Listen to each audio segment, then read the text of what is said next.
In a city full of secrets, a young black girl risks everything to save a wealthy stranger from a deadly crash. What she uncovers next will shock you and challenge everything you thought you knew about justice. Who is really protecting whom? Watch now to uncover the truth. Where are you watching from, and what time is it where you are? Don't forget to like and subscribe. If this story moves you, your support brings these powerful stories to life.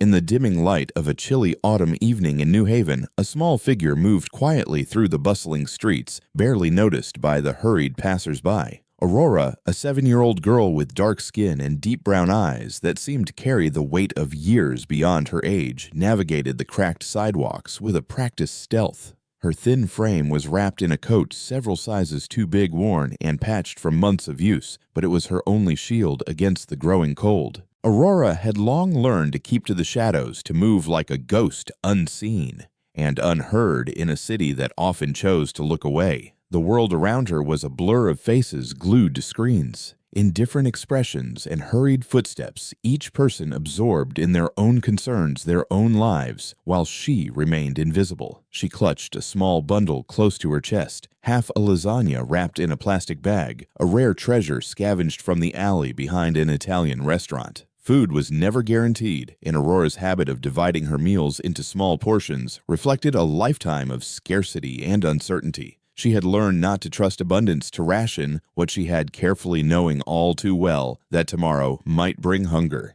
Every step she took was measured, every glance cautious. Survival demanded vigilance. The cold was biting, but the greater chill came from the harshness of the world, a world where the color of her skin and the emptiness of her pockets dictated her place, often one of disregard. Aurora's journey through the city was punctuated by subtle but piercing moments of exclusion and quiet prejudice. A man on the corner cast a wary glance her way, his eyes briefly narrowing as she passed. A woman with a stroller crossed the street, clutching her child a little tighter, her lips tightening in a faint grimace. These were not overt acts of hostility, but small, everyday slights that whispered of a society divided, of invisible walls drawn along the lines of race and class. Aurora understood this without needing to be told. The city's indifference was as palpable as the rain beginning to fall. It soaked her hair and dampened her coat, but she welcomed the rain's cleansing sound, a brief reprieve from the silence that surrounded her. As Aurora made her way toward her favorite refuge, an abandoned subway station closed for renovation, she kept her eyes alert. This hidden corner of New Haven was her sanctuary, a place where she ruled over a small kingdom of colorful bottle caps carefully arranged in circles and patterns on a worn piece of cardboard. Each cap represented a realm in her imagination, a world where she had control, where she was more than a forgotten child. This creation born of discarded trash was her fortress against loneliness, a tangible sign that even in invisibility, she could build something real. Suddenly, the quiet was shattered by a piercing screech, a car skidding violently on the slick pavement, metal crashing against metal. Aurora froze, heart pounding, as the sound of the crash echoed through the empty streets. A large black sedan had collided with a streetlight, its front crushed and smoke beginning to rise from the mangled engine. Flames flickered ominously under the hood, hungry for oxygen even in the rain. Aurora's eyes darted around. The street was eerily deserted. No one rushed forward, no shouts for help. It was as if this part of the city had been erased from concern, left to the mercy of fate. In the driver's seat, a man struggled, trapped by the twisted metal and the spreading fire. His face was pale and streaked with blood, eyes wide with fear. "Please don't let me die here," he gasped, voice raw with desperation. Aurora hesitated. Helping meant being seen, and being seen meant questions, authorities, possibly shelters she dreaded. But something deeper stirred inside her, an instinct, a stubborn spark of humanity refusing to be extinguished by neglect. Without a word, she moved closer, slipping through the shadows toward the burning car. Her small hands gripped a nearby rock, and with all the strength her thin arms could muster, she smashed the passenger window. Glass shattered, spraying cold rain into the heat of the flames. Coughing against the smoke, Aurora reached inside to release the man's seatbelt. His large body was heavy, but adrenaline lent her strength she hadn't known she had. Together they struggled free, collapsing onto the wet pavement moments before the fire exploded behind them. The man coughed violently, gasping for air, but he was alive, alive because of her. As sirens wailed in the distance, Aurora slipped back into the darkness, her soaked hair plastered to her face, the heat of the fire, a fading warmth against the cold rain. She was a shadow once more, a silent guardian who had defied the world's indifference. The man dressed in an expensive black suit, now torn and dirty, looked at her with gratitude, but she was already gone, swallowed by the night. The rain washed away her footprints as if she had never existed at all. In that moment, Aurora felt a fragile thread of hope. Maybe, just maybe, someone had seen her. Not as a problem, not as an invisible child, but as a person who mattered. And that hope, however faint, was the light that kept her moving forward in a city that too often forgot its most vulnerable. Henry Scott woke to the sterile chill of a hospital room, the sharp scent of antiseptic filling the air. His body ached in ways he hadn't known possible. The sharp sting of broken ribs, the dull throb behind his head from a concussion, and the raw burn on his arm where the flames had licked his skin. Yet despite the physical pain, his mind was clear-focused and strangely calm. His eyes fluttered open to the harsh fluorescent lights above, and the faint murmurs of nurses moving outside his door reminded him he was alive, miraculously so. The night of the crash, the panic and the fire surged vividly in his memory. But above all, the image of a small, dark-haired girl pulled sharply into his thoughts. Aurora, the child who had risked everything to save him. The gravity of what had happened settled over Henry as he struggled to adjust to the quiet hospital environment. He wasn't used to helplessness. His life had been a steady climb through boardrooms, deals, and power. Now, lying in that bed, vulnerable and dependent, he felt a profound shift within himself. The man who had once seen the world through the lens of wealth and success now confronted the harsh truths of inequality and injustice. Aurora was more than just a rescuer. She was a symbol of a world he had long ignored, a world where children like her survived in the shadows. As Henry's body slowly healed, Evelyn Carter, his assistant, a woman sharp-eyed, pragmatic, and deeply loyal, became his anchor. She entered the room quietly, her presence both professional and compassionate. "Good to see you awake, Henry," she said softly, pulling a chair close to his bedside. Her voice carried the calm assurance he desperately needed. "There's a lot to go over, but you're doing well." Henry forced a faint smile. "I owe my life to a child, Evelyn, a girl, Aurora. We need to find her." His voice was steady, but held a quiet urgency. Evelyn nodded, her expression thoughtful. "We're working on it, but there's something else, something troubling. The police have been digging into the crash. It wasn't just an accident. The brakes were sabotaged, and the car's locks had been tampered with. Someone wanted to make sure you couldn't get out." Henry's brow furrowed the pain in his chest, mingling with a rising tide of anger. "Who would do this? Who would want to kill me?" Evelyn hesitated for a moment before answering. "Victor Langston. Your former partner. You know the history, the scandal, the fallout. The man's got a grudge, and from what we're seeing, he might be desperate enough to go this far." The name hung heavily in the room. Victor Langston, a man Henry had once trusted, then severed ties with after uncovering embezzlement and deceit. The betrayal had been bitter, but this was an attempt on his life. Henry's fists clenched. "So it's personal, not just business." "Yes," Evelyn said quietly, "and dangerous." The two began to strategize immediately. Evelyn laid out the challenges ahead. New Haven was vast, its streets a maze of forgotten corners and bustling crowds. Finding a young girl who preferred invisibility, who lived on the edges of society, would be like searching for a single thread in a tangled web. But Henry's resolve was unshaken. He had to find Aurora not only because she saved him, but because she represented something bigger, a chance at redemption, a bridge to a world he had ignored. As days passed, Henry felt a transformation growing within him. The physical pain dulled, replaced by a fierce determination. His usual routines, the endless calls and meetings were put on hold. Instead, his thoughts revolved around Aurora and the injustices faced by children like her. He found himself questioning everything: the comfort of his penthouse, the walls of privilege he had built around himself. The stark reality of poverty and discrimination, once distant concerns, now felt urgent and personal. Evelyn became more than an assistant. She was a partner in this quest, coordinating with law enforcement, gathering information, and tracking leads. Together, they reviewed reports, pieced together evidence of sabotage, and worked to understand the scope of the threat. Henry's gaze often drifted to the window, watching the city below, a city indifferent to its own shadows. One evening, as the sun dipped behind the skyline, Henry confided in Evelyn, "It's not just about me anymore. It's about her, about all the kids out there who are invisible, forgotten. I have to make this right." Evelyn met his eyes, respect and empathy shining through.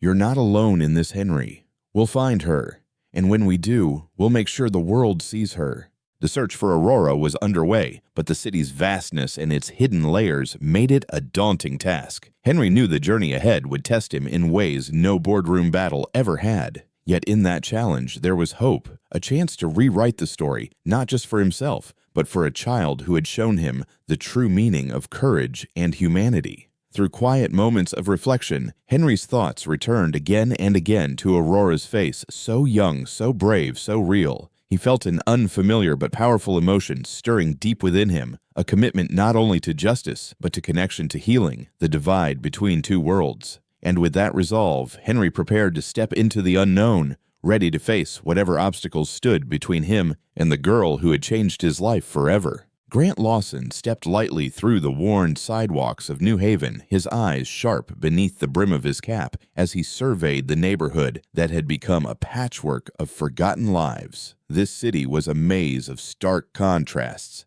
Shiny glass towers reflecting prosperity stood mere blocks from crumbling buildings and graffiti-stained alleys. It was here, amidst the indifferent crowd, that Aurora lived, a small, almost invisible figure, cloaked in oversized clothes, navigating the margins of a society that too often turned away. Grant was no stranger to this world. He had spent years as Henry Scott's security assistant, developing a keen sense for reading people and places, particularly those overlooked. His own mixed heritage lent him a unique perspective on the subtle currents of bias that flowed beneath polite conversation and public appearances. As he passed the corner store owned by Tommy Ellis, Grant caught sight of the familiar worn face behind the counter. Tommy greeted him with a nod, eyes flickering with cautious warmth. "You looking for that little one?" Tommy asked quietly, lowering his voice as though the city itself might overhear. Grant nodded, leaning on the counter. "Yeah, Aurora. She's been around here a lot. Quiet kid. Keeps to herself mostly."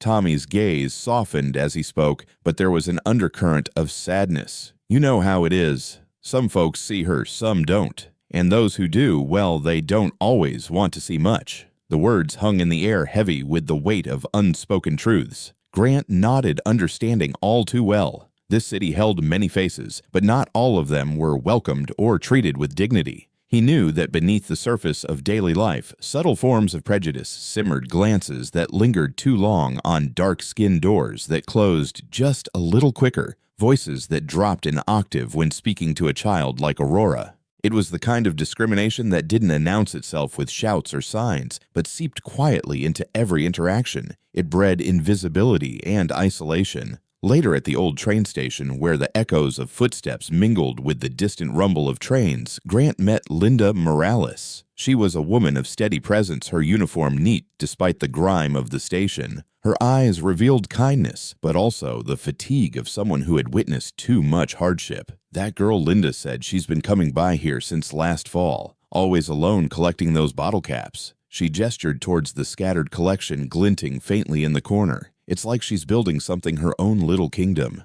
Grant studied the makeshift artwork, colorful caps arranged with care, a silent testament to a child's resilience and imagination in the face of harsh realities. Linda's voice lowered as she shared a story about a recent interaction with a passerby who had muttered under his breath, "Kids like her don't belong here." She shook her head. "It's not just the cold or hunger she battles. It's the quiet judgment that follows her like a shadow." Grant felt a familiar tightening in his chest. These were the unseen battles fought daily by those left on society's fringes, battles often ignored by those comfortably distant. His next stop was a brief encounter with George Simmons, the city's street cleaner. George was a gruff man, his hands thick from years of labor, but his eyes held a gentleness reserved for those few he trusted. "I see her," he said simply, "more than most." George's words carried a quiet respect. "She's smart, careful. Knows the streets better than some grown folks. But it's a hard life for a kid. People throw scraps, but not kindness." Grant absorbed this with a nod. He sensed George's silent plea for more compassion, more recognition of the humanity in every forgotten soul. As the day wore on, Grant pieced together a fuller picture of Aurora, not just as a survivor, but as a child with a rich inner world. The Bottle Cap Kingdom was no mere distraction. It was her way of asserting control and creating meaning where the world offered little. It was a poignant symbol of hope and determination, a fragile sanctuary against the indifference and sometimes hostility she faced. Grant's interactions revealed the sharp contrast in attitudes within the community. Some saw Aurora with empathy and concern, while others exhibited coldness, veiled behind casual remarks or dismissive looks. This nuanced portrayal of prejudice, more insidious than outright hostility, underscored the social barriers Aurora had to navigate. It wasn't just the absence of shelter or food, it was the absence of recognition and respect that gnawed at her spirit. Despite the challenges, Grant remained resolute. His mission was clear: to find Aurora, to protect her, and to bring her into a world where she could finally be seen and valued. Yet he understood that trust would not come easily. Aurora's guarded demeanor was a shield honed by years of neglect and survival on harsh streets. Every gesture she made, every cautious glance, spoke volumes of a child forced to be vigilant beyond her years. As evening approached, Grant returned to the train station, choosing to wait near the dimly lit platform. The city's rhythm slowed, but for him time seemed suspended in anticipation. Hours passed with only the distant hum of traffic and the occasional flicker of neon signs. Then, as the clock edged toward night, a small figure emerged from the shadows. Aurora moved with practiced stealth, her dark hair a messy halo around her determined face. She paused briefly, scanning the street, before slipping through a narrow gap in the barrier. Her eyes, large and wary, flicked to Grant, sensing a presence she could neither fully trust nor dismiss. Grant took a careful step forward, hands raised slightly in a gesture of peace. "I'm not here to hurt you," he said softly, his voice steady but gentle. Aurora froze, her body tense like a cornered animal, ready to flee if needed. Yet she did not run. Instead, she watched him with eyes that held a mixture of suspicion and exhaustion. "I'm looking for you," Grant continued, kneeling to lower himself to her level. "Henry Scott asked me to find you. He wants to thank you for saving his life." A flicker of recognition crossed Aurora's face, quickly masked by her usual stoicism. The air between them was thick with unspoken words, trust teetering on a fragile edge. Grant sensed the battle within her, the desire for connection clashing with years of learned caution. As he reached into his pocket and pulled out a single red bottle cap, the one he had found at the crash site, Aurora's gaze shifted sharply to the small object. It was a key, a tangible link between two very different worlds. Slowly, she extended a hand, fingers trembling slightly to take it. The moment was small, but profound, a silent truce forged in the shadows of a city too often blind to those it neglected. This meeting marked the beginning of a slow, uncertain journey, not just to bring Aurora into safety, but to rebuild a sense of belonging she had been denied for so long. Grant understood that the path ahead would be fraught with challenges, both from external threats and the internal scars borne by a child who had known too much loss. Yet, beneath the weight of the city's indifference, a quiet resilience stirred a hope that maybe, just maybe, the darkness could be pierced by light. As the night deepened, Grant stayed nearby, watching over Aurora as she returned to her hidden refuge. He felt a profound responsibility settle in his chest, one that transcended the bounds of his job. This was no longer just a mission. It was a promise to stand against the shadows that sought to swallow her whole, to give her a chance at the life she deserved. And as the rain began to fall softly, washing the grime from the streets, Grant whispered a vow to the silent city. She will not be invisible any longer. Henry stood at the edge of the abandoned subway station, his breath visible in the cold evening air as the fading light cast long shadows over the cracked concrete and rusted metal. This forgotten place, once bustling with commuters, now served as the fragile sanctuary of a small dark-haired girl named Aurora. He felt the weight of his own vulnerability alongside the girl's quiet strength, a stark contrast to his usual world of glass towers and boardroom battles. His eyes scanned the dim interior, tracing the faint glint of colorful bottle caps arranged meticulously on the grimy floor. Her kingdom, her refuge. The sound of soft footsteps caught his attention. Aurora appeared hesitant but watchful, her eyes wide with caution and flickering with the faintest hint of curiosity. She was dressed in an oversized coat that swallowed her small frame, and her dark curls clung damply to her face. Her gaze met Henry's briefly, then dropped to the floor, uncertain but unafraid. She was a shadow moving silently between mistrust and hope. Henry lowered himself slowly onto the cold concrete, careful not to startle her. "Aurora," he began gently, his voice steady, yet soft. "I want to thank you again for saving my life." The girl didn't respond immediately, her eyes tracing the intricate patterns of her caps. The silence hung between them, heavy but not uncomfortable. It was a moment of mutual recognition, two worlds colliding quietly. "You've built something beautiful here." Henry continued nodding toward the colorful circles that defined her realm. "It's amazing what you've created." Aurora's fingers twitched as she adjusted one of the caps. Her voice was barely a whisper. "It's my world. Safe here." The simplicity of her words masked years of hardship. Henry sensed the depth of her resilience, the careful balance she maintained between survival and dreaming. He reached out slightly but stopped himself, respecting the invisible barrier she held around her. "What's it like," he asked gently, "to live here? In your kingdom?" Her eyes flicked up again, measuring him with a guarded intensity. "Different. People don't see me. But here I'm not invisible." The faint quiver in her voice revealed the pain behind her defiance. Henry's heart tightened, understanding, for the first time, what it meant to be unseen in a world so fixated on appearances. Aurora shifted uncomfortably, her gaze flickering toward the station's darkened entrance. "Why are you here?" she asked cautiously, her voice small but firm. Henry swallowed the lump in his throat. "Because I owe you, and because I want to help."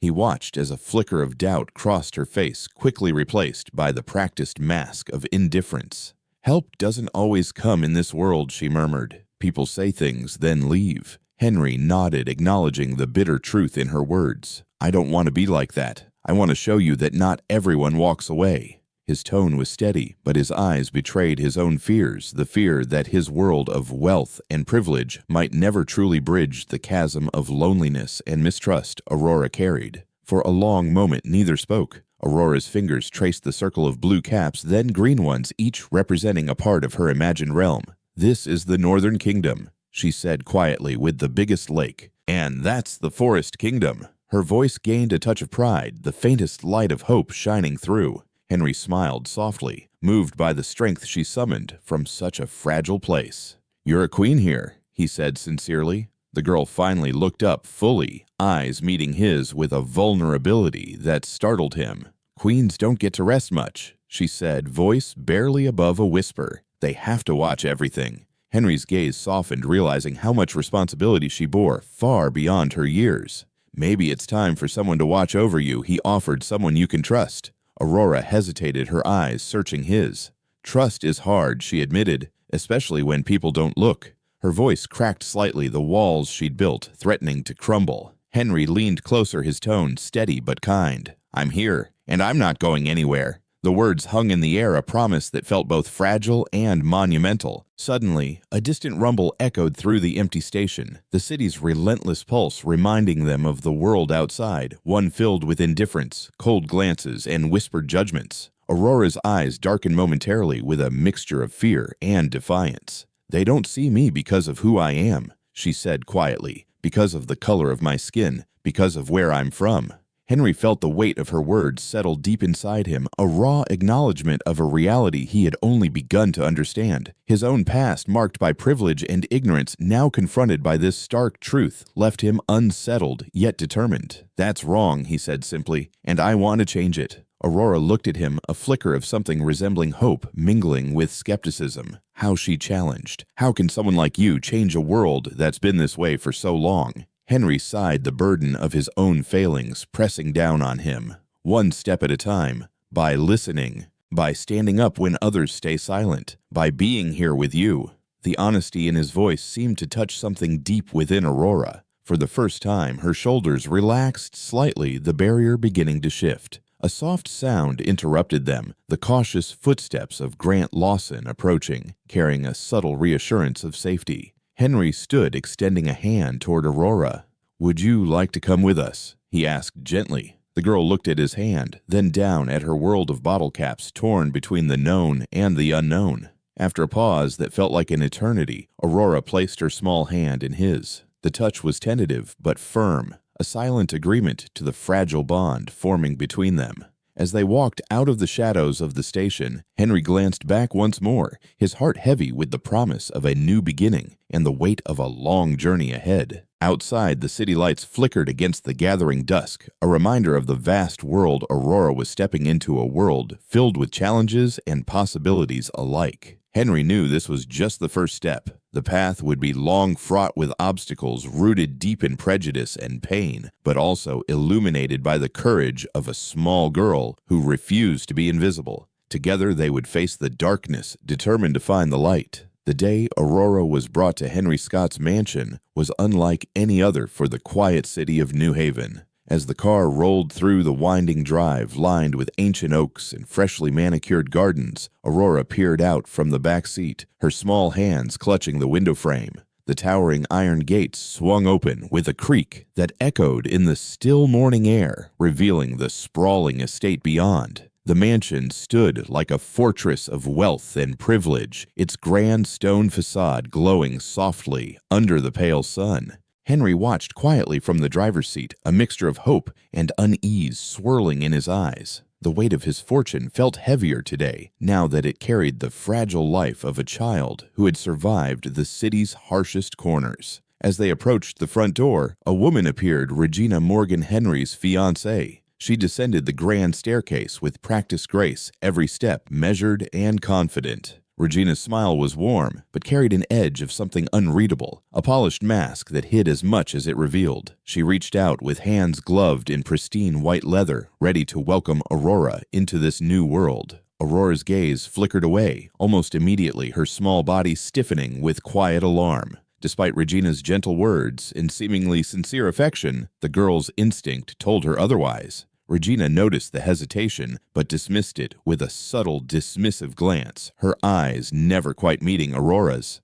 The grand foyer into which Aurora was led was a stark contrast to the dim alleyways and forgotten parks she had called home. Marble floors gleamed under crystal chandeliers, and the air smelled of polished wood and expensive perfumes. Aurora's footsteps echoed faintly as she followed Regina and Henry through the endless corridors adorned with paintings of ancestors who had never known struggle. Henry, however, was intent on making this place a sanctuary for Aurora, a stark break from the cold neglect she had known. His voice, soft yet firm, tried to bridge the gap between their worlds. "This is your home now, Aurora. You're safe here." Yet beneath the reassurance, Henry's own uncertainty lingered. He had not yet learned to navigate the invisible walls, separating wealth from hardship. Sophia, the housekeeper, appeared at the edge of the hallway, her eyes warm with quiet kindness. She knelt beside Aurora, offering a gentle smile and a small plate of food. Aurora's fingers instinctively measured the portions before taking a tentative bite. Sophia understood the silent language of scarcity that had shaped Aurora's life and made sure there was always something saved just for her. Regina observed from a distance, her posture rigid, the smile fading into a thin line. There was a cold calculation behind her courteous facade that only Aurora's wary eyes seemed to catch. Over the following days, Aurora moved through the mansion like a ghost, her small shadow slipping between the grand rooms and marble staircases. Each corner seemed to whisper reminders of a world she did not belong to. She kept close to Sophia, the one presence in the house that felt genuine and safe. Yet whenever Regina approached, Aurora would shrink back, her heart pounding with a silent fear she could not explain.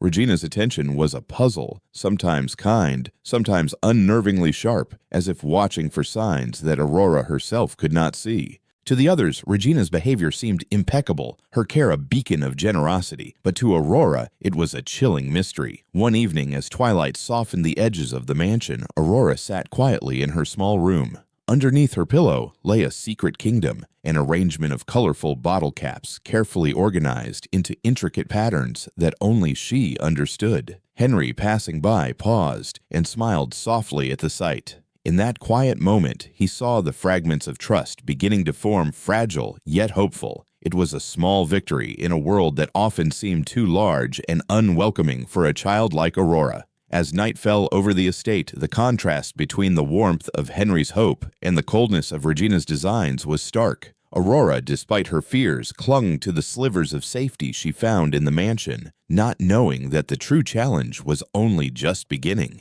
The grand house, once a symbol of wealth and isolation, was becoming a crucible for change, where shadows of the past and promises of a better future would confront each other in ways none of them could yet imagine. The mansion had grown quieter as the evening shadows lengthened, wrapping the vast estate in a stillness that felt heavier than the night itself. Aurora sat curled beneath the thick drapes of a high window, the faint glow of the streetlights outside painting soft patterns across her small face. Her eyes, wide and alert, reflected a mixture of fear and curiosity. She had stumbled upon something that no child should ever hear, something spoken in hushed, venomous tones behind closed doors that belonged to the very people who should have been her protectors. Regina Morgan Henry's fiancé and Victor Langston, the man suspected by Henry and Evelyn to be behind the recent attack, met in a shadowed room that felt colder than the autumn air creeping through the mansion's ancient walls. Aurora's heart thudded painfully against her ribs as she pressed her ear closer to the door, careful to stay hidden in the dark recesses of the hallway. She listened as Regina's voice, usually so composed and measured, slipped into a low, biting whisper, heavy with resentment and calculation. "Victor, you promised me a way out of this mess. Henry's weakness after the accident makes him vulnerable, but that girl, Aurora, she is an unpredictable wild card. We need her gone quietly and permanently." The sharpness in Regina's tone sent a cold shiver down Aurora's spine. She barely understood the words, but the hatred was unmistakable. It wrapped around her like a noose, tightening with each syllable. Victor's voice was rougher, harsher, filled with bitterness. "She's nothing but a shadow in his life, a threat to everything we've worked for. If Henry loses his fortune or his mind over that child, everything crumbles. You know what's at stake. We move carefully. The public can't know what we're planning." The words hung in the air like smoke, thick and suffocating. Aurora's breath caught. She could feel the weight of their conspiracy pressing down on her, and yet she dared not move or make a sound. The fear of disbelief of being dismissed as a frightened child held her frozen in place. The cruel reality was sinking in. Those who were supposed to safeguard her new home were plotting its destruction. Her instincts screamed at her to run, to escape, back to the cold streets she once called home. But where would she go? The world outside was unkind. But here in this gilded cage, she was caught in the crossfire of power and greed. Regina's voice softened momentarily, a thin veil of false concern slipping through her words. "I know it's hard to watch Henry like this, but he has to learn who his true friends are. That girl's presence is a poison. Once she's out of the picture, everything will return to normal." Aurora felt tears prick at her eyes, not just from fear, but from the deep, aching loneliness of being so utterly misunderstood and unprotected. As the conversation continued, Aurora's mind raced. She wanted to scream to warn Henry, but the little voice of caution in her heart reminded her that no one might believe her, especially not Henry. She remembered how Regina had smiled so convincingly in front of others, how no one suspected the sharp edges beneath her kindness. Aurora realized that this silent war was about more than just a girl. It was about control, about keeping the powerless out of sight and out of mind. And she was right in the middle of it, a pawn in a game she did not understand.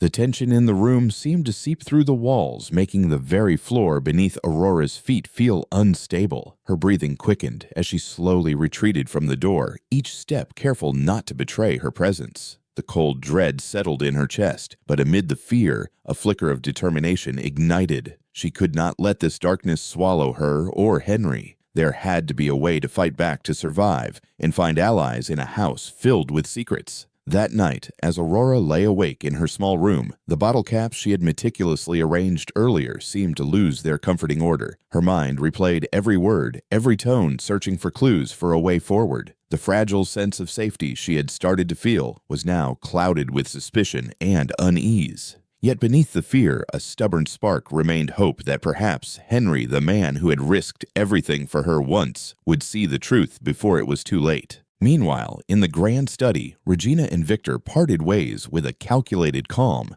unaware that their voices had carried farther than intended. Regina's polished exterior slid back into place as she returned to the public eye, her smile once again masking the ruthless ambition lurking beneath. But the seed of doubt had been planted in the quiet corners of the mansion. The delicate balance between loyalty and betrayal was breaking, and with it the fate of Aurora and Henry hung precariously in the balance. This moment of revelation, witnessed through the eyes of a frightened but brave child, set the stage for the battles yet to come. The house, with all its grandeur and secrets, was no longer just a home. It was a battlefield where courage, truth, and justice would be tested. Aurora's journey had taken a darker turn, but it was also the moment when her resilience began to shine brightest. In the silence of that night, the fight for survival and dignity had truly begun. Henry sat quietly in the dimly lit library, the soft hum of the evening settling around them. Across from him, Aurora sat curled in a small armchair, her hands nervously clutching the edges of her worn sweater. The faint glow from the lamp cast gentle shadows across her face, highlighting the deep uncertainty in her young eyes. She looked up hesitantly, the weight of what she carried pressing heavily on her small shoulders. "Mr. Scott," she began softly, her voice barely above a whisper, "there's something I need to tell you. But I'm scared. What if you don't believe me? What if you think I'm making it up?" Henry's gaze softened immediately, his heart aching at the vulnerability in her words. He leaned forward slightly, trying to close the distance between them without overwhelming her. "Aurora, I'm listening. You can tell me anything, and I promise I'll believe you." Her eyes flickered with a mixture of relief and lingering doubt. "It's about Regina," she said, her voice trembling. "She's not who she seems to be. Sometimes she's kind, but other times she scares me. I hear things she says when she thinks no one's around. She talks with Victor Langston about plans that make me feel like I'm in danger." Henry's breath caught. He had suspected something, but hearing it from Aurora's trembling lips made the threat painfully real. His mind raced, recalling the conversations, the subtle glances, the cold moments that didn't add up. Yet he was careful not to let his emotions rush him. He knew the fragile trust they were building could shatter with one wrong move. "Why didn't you tell me sooner?" Henry asked gently, keeping his tone calm, despite the storm inside. Aurora's hands twisted in her lap. "I wanted to, but I didn't know if you'd believe me. And Regina, she's good at pretending. Everyone else thinks she's kind. I'm the only one who sees the other side." At that moment, Sophia, the housekeeper, entered quietly, carrying a tray with warm tea. Her eyes, full of quiet understanding, lingered on Aurora with a tender kindness that seemed to soothe the room. She set the tea down and offered a small smile. "You're safe here, Aurora. We're all here for you." Henry nodded, feeling the warmth of Sophia's support wrap around them like a shield. "Thank you, Sophia. We'll make sure nothing happens to Aurora, not while I'm here." Aurora glanced between Henry and Sophia, a fragile hope flickering in her eyes. Still, the fear hadn't fully left her. The mansion's grandeur felt less like a refuge and more like a stage where secrets hid in every corner. Henry's mind was torn. He wanted to believe in the goodness of those around him, but Aurora's words rang true. Regina's polished smiles now seemed like a mask hiding sharp edges. The realization stung deeply. Someone he had trusted could be the very danger threatening the child he vowed to protect. Later, as Henry reflected on their conversation, he felt the weight of responsibility settle on him even heavier. He understood now that protecting Aurora meant not only giving her a home, but uncovering the shadows that lurked beneath the surface of his own world. It was a daunting path, but one he was ready to walk step by careful step for the sake of the child who had brought light into his life. In the quiet that followed, Aurora nestled into her chair, her fingers tracing the colorful bottle caps she had arranged with such care. Henry watched her silently, promising that no matter how dark the night, he would be the steady light guiding her forward. Henry's home had transformed over the months since Aurora's arrival, from a grand formal mansion to a place that hummed quietly with the rhythm of new beginnings and fragile hopes. Aurora was no longer just the quiet, wary child shadowing Sophia's steps. She was growing into someone who dared to dream beyond the walls that once confined her. Today marked her first day at Westbrook Academy, a well-regarded school nestled within the heart of New Haven, promising a world very different from the streets she had known. The morning sun filtered softly through the tall windows of the mansion as Henry stood beside Aurora, helping her straighten the collar of her modest but neat school uniform. His hands were steady, but inside a mix of pride and anxiety churned. "Are you ready?" he asked gently, catching the slight tremor in her fingers as she clutched her small backpack.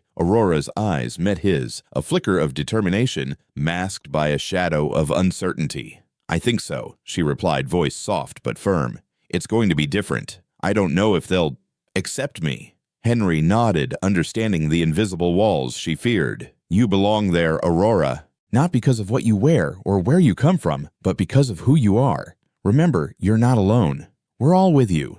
Sophia entered quietly, placing a warm smile on Aurora's face. "And I'll be right here when you come back," she assured. Aurora's shoulders eased just slightly at the familiar comfort. At Westbrook Academy, the halls buzzed with the chatter of students from all walks of life. Yet beneath the surface of this diverse environment lay subtle currents, whispers, and sideways glances that carried unspoken judgments. Aurora quickly learned that being different in appearance and background invited scrutiny, even in places that preached inclusion. Some students were curious, others distant, and a few openly hostile. But Aurora's resilience, forged in the fires of hardship, steadied her. Her art class became a refuge. Under the nurturing guidance of Helen Frost, a teacher with a keen eye for potential and a compassionate heart, Aurora discovered the language of color and form. Painting was more than expression. It was a bridge between her internal world and the sometimes cold reality around her. Helen's encouragement was unwavering.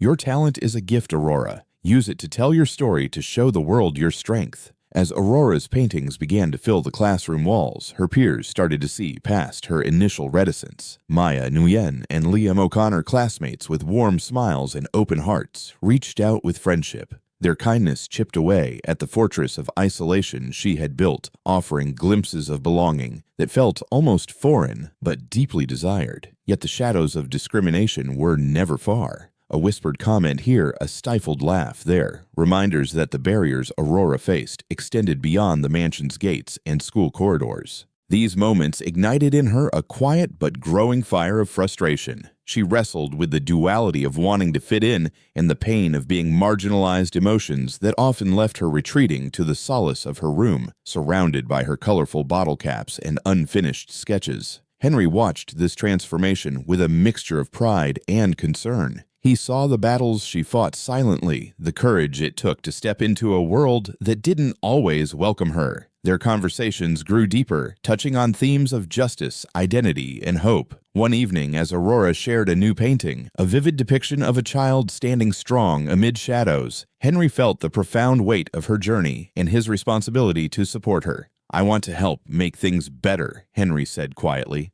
"not just for you, but for every child who feels unseen or unheard." Aurora looked up, eyes shining with a mix of gratitude and resolve. "Then let's do it together." Their bond deepened as they began to envision a future where Aurora's story could inspire change. Henry's foundation work expanded, focusing on education and support for homeless and marginalized youth. The mansion, once a symbol of division, became a hub for community programs and creative workshops. Through setbacks and small victories, Aurora's growth embodied the slow, steady progress of justice, not as a fairy tale ending, but as a lived reality shaped by persistence and courage. Her story resonated with those who had faced similar struggles, offering a beacon of hope that change, though difficult, was possible. In the quiet moments surrounded by sketches and memories, Aurora found strength not only in herself, but in the unwavering support of those who believed in her. Her journey was far from over, but each step forward was a testament to the power of resilience and the promise of a better tomorrow.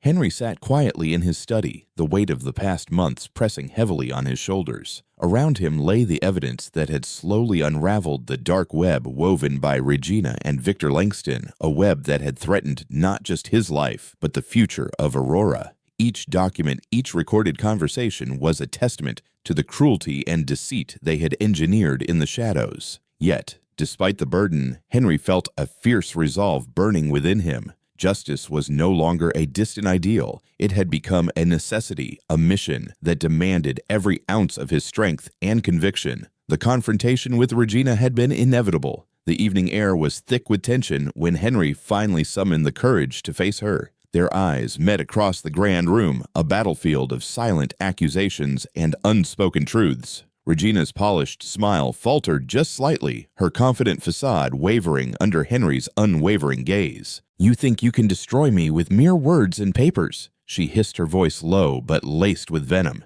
Henry's reply was calm but firm. "This isn't just about words, it's about truth. and that is something you cannot suppress. In that moment, the gulf between them widened, a chasm filled with betrayal fear and the stark reality of consequences long overdue. Sophia stood nearby her presence, steady and reassuring. Her eyes never left Henry's as he spoke, reflecting the quiet strength that had anchored Aurora throughout her journey. "We owe it to her," Sophia said softly, her voice carrying the weight of every sacrifice made. Henry nodded, feeling the truth in her words. The stakes were no longer just personal. They had become a symbol of a greater fight against injustice and hidden hatred. Meanwhile, Grant tirelessly coordinated with legal experts and investigative teams, ensuring that every piece of evidence was meticulously documented and ready for the courtroom. The legal battle ahead was daunting, but Grant's unwavering dedication gave Henry hope. "We're going to expose them," Grant assured, his voice steady despite the pressure. "No matter how powerful they think they are, the truth has a way of breaking through." His conviction was contagious, fueling Henry's own determination to see justice served. News of the scandal spread slowly but steadily through New Haven, stirring a mix of outrage and disbelief among the community. People who had once turned a blind eye now watched with growing interest as the story unfolded. Conversations in cafes, at work, and within families revolved around the stark realities, revealed the abuse of power, the manipulation, and the silent suffering endured by those like Aurora. The collective voice of the city began to swell, demanding accountability and change. Despite the growing public attention, Aurora's place in all this remained delicate. She was still the quiet, cautious child who had navigated the treacherous journey from the streets to Henry's mansion. Yet her spirit had not been broken. On the contrary, it had grown stronger. Henry made it a point to be with her as much as possible, offering comfort and reassurance. "I'm proud of you," he told her one afternoon as they sat in the sunlit library, her small hands clasped tightly in his. Aurora looked up, her eyes wide with a mixture of relief and lingering fear. "Do you really believe me now?" she asked quietly, her voice trembling. Henry's answer was immediate and heartfelt. "I never stopped believing. I just needed to see it with my own eyes." That simple exchange spoke volumes about the fragile nature of trust and the long road to healing. Aurora's wariness was a reminder of the countless times she had been overlooked, disbelieved, or silenced. Henry understood that winning the battle in court was only part of the journey. Rebuilding a sense of safety and belonging was equally vital. Sophia's gentle care provided a steadying influence, offering Aurora the warmth and consistency she had so desperately lacked. The trial itself was a tense, emotionally charged affair. Regina's defense was fierce, painting a picture of innocence and victimhood. But the evidence was overwhelming. Witnesses testified, documents were presented, and hidden recordings played out like a damning soundtrack of greed and malice. Each revelation chipped away at Regina's carefully constructed image, exposing the cold reality beneath. Henry sat through it all, his heart pounding, not just for himself, but for Aurora, the child who had dared to shine a light in the darkest of places. When the verdict was finally read, a wave of relief and vindication swept through the courtroom. Regina was found guilty of conspiracy fraud and attempted sabotage, her downfall, a clear message that justice, though delayed, was never denied. The crowd erupted in murmurs of approval, some openly weeping at the triumph of truth over deceit. Henry caught Aurora's hand in his, feeling the steady beat of her heart against his palm, a quiet celebration of survival and resilience.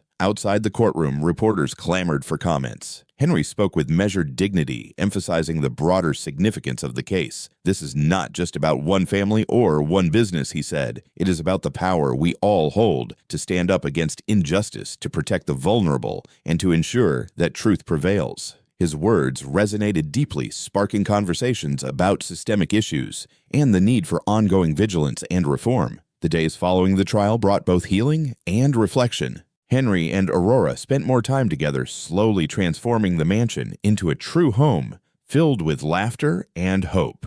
Sophia remained a pillar of support, guiding them through the complexities of their new lives. The scars of the past were still there, but they no longer defined them. Instead, they served as reminders of the strength forged through adversity and the unyielding pursuit of justice. For Henry, the victory was bittersweet. The road ahead promised challenges, but the foundation had been laid for a new chapter 1 built on transparency, compassion, and the commitment to protect those who could not protect themselves. Aurora's journey from a frightened child in the shadows to a symbol of hope was a testament to the transformative power of belief and the courage to confront darkness head-on. In the quiet moments of the evening, Henry often found himself reflecting on the path that had led them here. The chance encounter with Aurora had altered the course of his life in ways he had never imagined. It was a stark reminder that justice was not an abstract ideal, but a living, breathing force, one that required vigilance, empathy, and unwavering dedication. Together they had begun to rewrite a story that was once marred by injustice into one of hope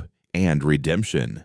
As the sun set over New Haven, casting long shadows over the city's streets, Henry, Aurora, and Sophia stood united, ready to face whatever challenges lay ahead with resilience and an unshakable belief in the power of justice. The journey was far from over, but the first great battle had been won. Their story was no longer just about survival. It was about the triumph of truth, the healing of wounds, and the promise of a better tomorrow.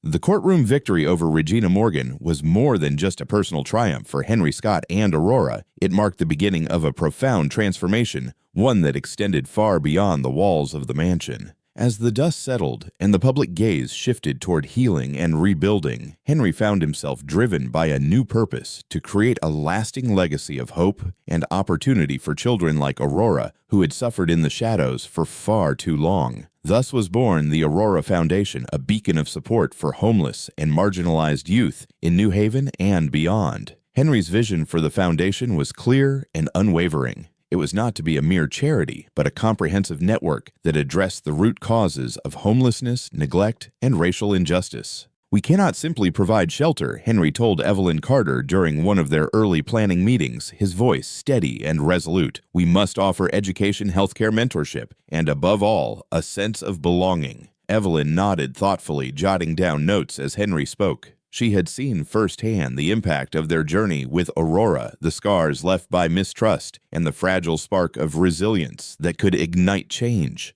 Aurora herself, now a symbol of courage and determination, embraced her new role. With a maturity beyond her years, she participated actively in foundation events, often speaking at gatherings where her story was shared, not as a tale of victimhood, but as a testament to survival and strength. "I want other kids to know they're not alone," Aurora said during a fundraising dinner, her voice soft but unwavering as she looked out over the crowd of supporters. Her words touched many, breaking down barriers of indifference and inspiring genuine empathy. Sophia, ever the quiet guardian, took on a pivotal role within the foundation's operations. Her deep understanding of the struggles faced by children like Aurora made her an invaluable advocate and mentor. She managed outreach programs, coordinated with social workers, and ensured that every child received not just physical care, but emotional support. Her calm presence was a reminder that kindness often came in the most unassuming forms, a steady force behind the foundation's growing impact. Grant Lawson continued his work not just as Henry's security advisor, but as a passionate ally in the foundation's mission. His background in community organizing and law enforcement lent credibility and practical expertise to the foundation's efforts. He was instrumental in forging partnerships with local schools, healthcare providers, and legal aid organizations, ensuring a holistic approach to helping vulnerable youth. During a board meeting, Grant stressed, "We have to dismantle the systems that allow children to fall through the cracks. That means working with every institution willing to listen and holding those that don't accountable." Henry's own transformation was evident in every aspect of the foundation's work. He approached his role not just as a benefactor, but as a leader who listened and learned. The mansion that once symbolized isolation now buzzed with activity meetings, workshops, and community events that brought people from all walks of life together. Henry often found himself in the thick of it, speaking with volunteers, meeting families, and supporting Aurora as she navigated her evolving identity. Yet, the journey was not without its challenges. Fundraising was a constant struggle, with some wealthy donors wary of the foundation's bold stance on racial justice and systemic reform. Regina's shadow still lingered in whispered rumors and subtle resistance from certain influential circles. Henry faced moments of frustration and doubt, but remained steadfast. "Change is never easy," he confided to Evelyn one evening as they reviewed the foundation's quarterly report, "but it's necessary. For Aurora, for every child who deserves a chance." Aurora's education blossomed alongside her growing involvement in the foundation. At Westbrook Academy, her talent for art became a powerful outlet for expression. Mrs. Helen Frost, her dedicated art teacher, recognized Aurora's gift early on. Aurora has a way of seeing the world that's both tender and fierce. Mrs. Frost remarked during a parent-teacher conference, "Her paintings tell stories that words sometimes cannot." Encouraged by this support, Aurora's confidence grew, and her art became a celebrated part of local exhibitions, supporting the foundation's mission. The friendships Aurora formed at school further enriched her life. Maya Nguyen and Liam O'Connor, classmates who came from very different backgrounds, stood by her side through challenges both academic and social. Together they faced the harsh realities of prejudice and misunderstanding, but also discovered the power of solidarity and mutual respect. In quiet moments after school, the three would sit beneath the ancient oaks of the Academy's courtyard, sharing dreams and hopes that transcended their different worlds. As the Aurora Foundation expanded, so did its reach. Programs offering vocational training, counseling, and after-school activities became lifelines for many children and families. Henry, Aurora, Sophia, and Grant often visited shelters and community centers, listening to stories, offering help, and reminding everyone that they were not forgotten. Their shared mission forged a bond that transcended race, class, and history, a testament to the possibility of genuine change. Throughout it all, Henry remained deeply aware of the Foundation's symbolic power. It was a living response to the injustices that had nearly destroyed him and Aurora. "This is our fight," he told a group of young volunteers during a summer retreat. Not just to right past wrongs, but to build a future where no child feels invisible or unloved. His words carried the weight of experience and hope, inspiring those around him to believe in the cause. Sophia's quiet strength became a cornerstone of the Foundation's culture. She often reminded everyone that true progress was built on empathy and patience. "Healing takes time," she said gently to Aurora during a particularly difficult day. "But every small step forward is a victory." Her nurturing approach provided a safe space where children could begin to trust again, learn again, and dream again. Aurora's relationship with Henry evolved into one of mutual respect and deep affection. Henry saw in her not just a daughter, but a partner in their shared vision. Their conversations grew richer, filled with insights about justice, responsibility, and the power of compassion. "You've taught me more than I could ever teach you," Henry admitted during a quiet evening in the library. Aurora smiled, a flicker of pride in her eyes. "We're in this together," she replied simply. The Foundation's success also drew attention from other cities and states, sparking conversations about replicating their model elsewhere. Invitations to conferences and panels arrived, and Henry, Aurora, Sophia, and Grant found themselves at the forefront of a broader movement for social justice and child welfare reform. Their story, rooted in personal struggle and triumph, became a beacon of what was possible when courage met commitment. Yet despite the growing acclaim and achievements, the team never lost sight of the individual lives behind the statistics and headlines. Each child helped, each family supported was a reminder of why the Foundation existed. For Aurora, the Foundation was a full circle, from a scared girl surviving on the streets to a confident young leader changing the lives of countless others. As the years unfolded, the Aurora Foundation stood as a testament to the power of justice, community, and unwavering hope. It was a legacy born from pain, but shaped by love and determination, a promise that no child would have to face the darkness alone again. Through every challenge and triumph, Henry, Aurora, Sophia, and Grant remained united, their shared mission, a guiding light for all who believed in the possibility of a kinder, fairer world. Years had passed since Henry Scott passed away, leaving behind a legacy that weighed heavily on Aurora's shoulders, not as a burden, but as a mantle she embraced with quiet strength. She called him Dad, not just out of affection, but because he had truly become the father she never had. His love, his vision for justice, and his belief in a better world had shaped her from the fragile girl who once wandered the streets of New Haven into the determined woman she was now. His absence left a silence in the grand mansion, yet it also ignited a fierce determination within her to carry forward the work he had begun. The house, once a symbol of wealth and isolation, now felt alive with purpose and memory, every room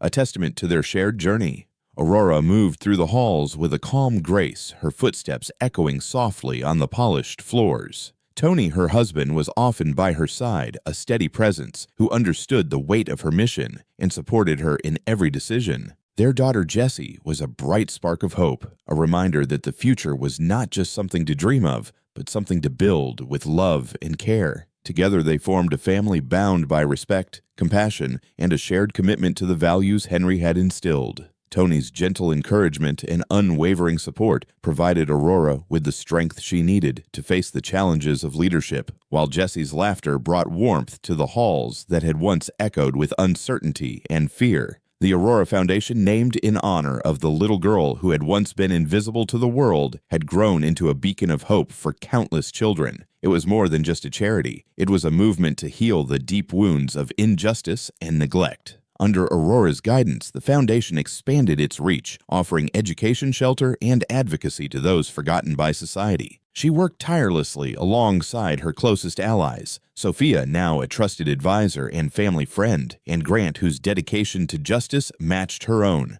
Together, they ensured that the foundation remained true to its mission to give every child a chance at a better life, regardless of their background or circumstances. Aurora often found herself reflecting on the path that had brought her here, the dark days of fear and mistrust, the slow building of trust with Henry, and the painful revelations about Regina's betrayal. Those memories fueled her resolve, reminding her why the work mattered so deeply. She knew that change was neither easy nor quick, but with every child helped, every life touched, the world grew a little brighter. The Foundation's programs address not only the immediate needs of children, but also the systemic issues of racial bias and poverty that had once trapped her. Aurora understood from her own experience the invisible barriers that many faced, and she used her voice to speak out against them, challenging the community to confront uncomfortable truths. At home, Aurora balanced the demands of leadership with the joys and struggles of family life. Tony was her partner in every sense, sharing in the quiet moments as well as the public victories. Their conversations often lingered late into the night, filled with plans for the foundation and hopes for Jessie's future. Watching her daughter grow, Aurora felt a profound sense of responsibility, not only to her own family, but to the generations of children who would come after. Jessie's bright curiosity and kindness were a daily reminder that the seeds of change planted in the past were blossoming into something real and enduring. Though Henry was gone, his spirit lived on vividly in Aurora's actions and dreams. She carried his lessons like a compass, guiding her through the complexities of power, privilege, and justice. The mansion that had once felt cold and distant was now a home filled with warmth, laughter, and purpose, a sanctuary for a family that had weathered storms and emerged stronger. Aurora's journey from a frightened child in the shadows to a leader standing firmly in the light was a testament to resilience, love, and the enduring power of hope. In the quiet moments, Aurora often visited Henry's study, a place untouched since his passing. She would sit among his books and papers, feeling the weight of history and the promise of the future intertwined. It was there she found the strength to keep going, to push harder, and to believe that the world could change, not because it was easy, but because it was necessary. Her story was no fairy tale, but it was one of courage and transformation, showing that even in the face of loss and injustice, a better tomorrow was possible. As Aurora watched Jessie play in the gardens once tended by Sophia, she felt a profound peace. The past, with all its pain and struggle, had shaped them, but it did not define them. Together with Tony and Jessie, Aurora continued to build a legacy of compassion and justice, one that honored Henry's memory and reached far beyond the walls of the mansion, touching lives and inspiring hearts throughout New Haven and beyond. This was the true inheritance, the light that would never fade, carried forward by a family bound not just by blood, but by the unbreakable ties of love and purpose.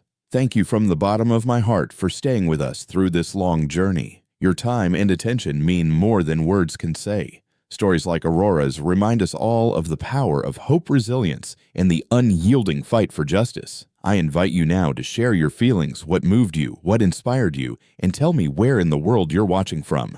Your voice is part of this story's life, and your support fuels the hope that keeps these tales alive. If this story touched you, please consider liking and subscribing to our channel so we can continue to bring you more stories that celebrate courage, compassion, and the human spirit. Thank you again for your kindness and for walking alongside us. Until next time, take care and keep the light of justice burning bright. Join us to share meaningful stories by hitting the like and subscribe buttons.